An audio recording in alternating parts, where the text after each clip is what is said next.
some interesting readings, and we continue in our study of John's Gospel, chapter 6.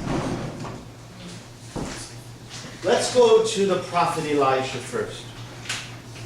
Remember what Elijah has just done.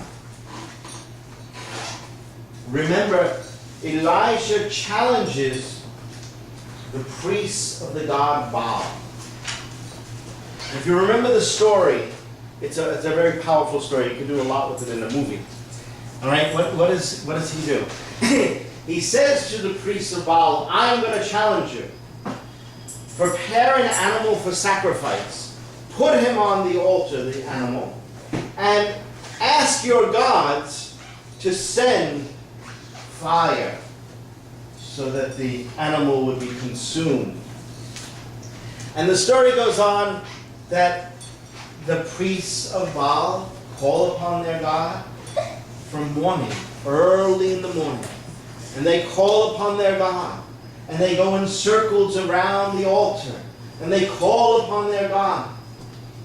And Elijah taunts them and says, well, surely your God must be busy. He's not listening to you. And the day goes on. And he says, maybe your God went on vacation. He's not around. The day goes on.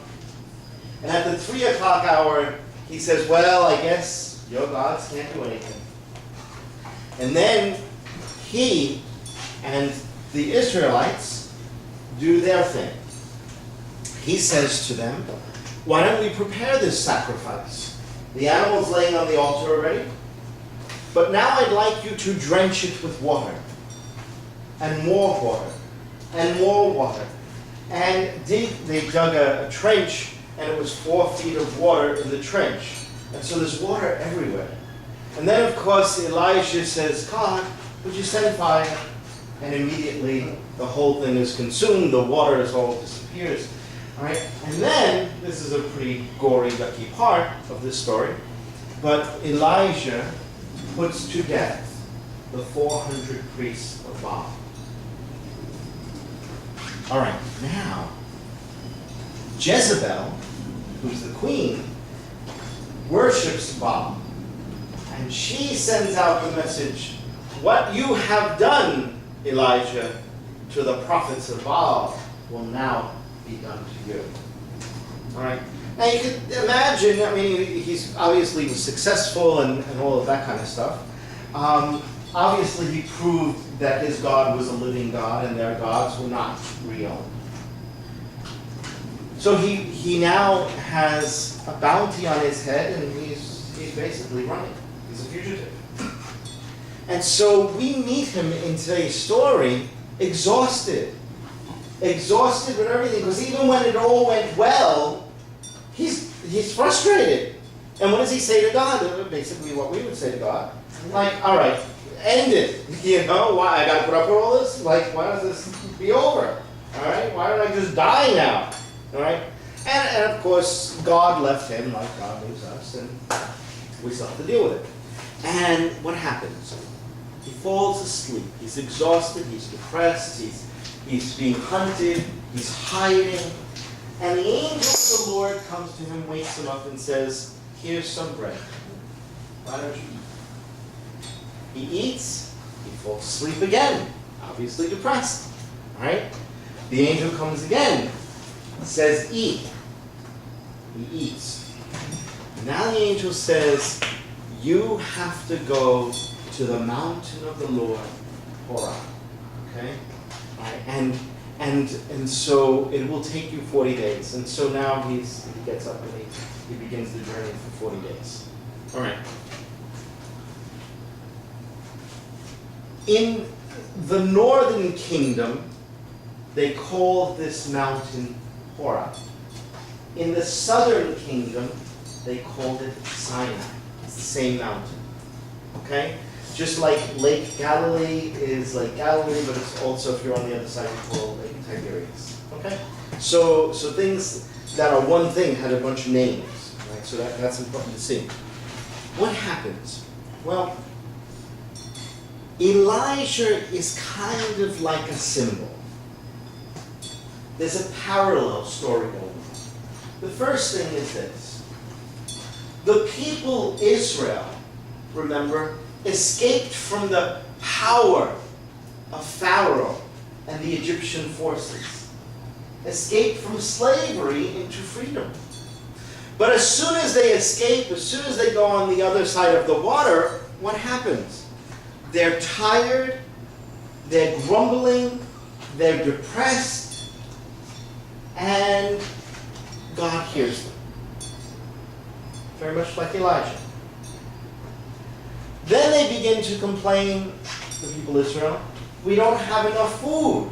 We're going to die. Did you bring us out to the desert so that we would just die here? What kind of God do you believe in? Why did you bring us here? They just keep complaining. Okay? And then God, we saw this last week, I guess, God sends the manna and the quails. Okay? And what do?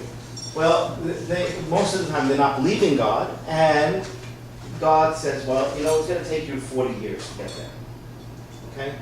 So the 40 days, Elijah, 40 years. And where do they encounter God? Or where does Moses at least encounter God and then brings God to the people? Mount Sinai. All right? It's a parallel story. All right? So the Elijah story, what you realize, or at least what I'm realizing this year more than I've ever realized before in my life, is that the Old Testament really has one story. It's the Passover story. And then it keeps getting told to us the same thing over and over and over in a bunch of different ways. As a matter of fact, when they finally get into what we call the Holy Land, right? It's Joshua who leads them in. And if you read the story of Joshua leading them in, what does it say? It says they get to the Jordan and the Jordan parts for them. Like the Red Sea. All right? It's the same story. They just keep using the same stories over and over again. Yeah, well, don't be Christians are too different. We just take that same story and we keep telling it over and over. All right? And so they go through and they come to the Promised Land. All right? But where is the Promised Land? Where you are. That's where God is. Okay? That's the revelation that the people of Israel had. Okay? And remember, they try to say, surely they go to the mountain Sinai or Horeb. All right? And that's fine. But even as they traveled through the desert, who was with them? God. God was in the tent next to the other folks. All right? God led them by day and by night. I mean, they're trying to say God was like all around them all the time. Okay? That's the experience. All right. Obviously, this is put together with the gospel story because, again, in John 6, we're looking at what is it like to not have enough food in a wilderness place, right? And what is it like to be fed by God, right? It's a very powerful image that God will feed you. Jesus surely confronts the people, and we saw that last week and this week. He confronts the people in this way. You keep wanting, this is the paraphrase Jesus, you keep wanting bread that's not going to last. But I want to give you bread. I want to give you new life. I want to give you what would last forever. Right? And that line, the last line I ended with today, was what? God will teach you. God is your teacher. Right?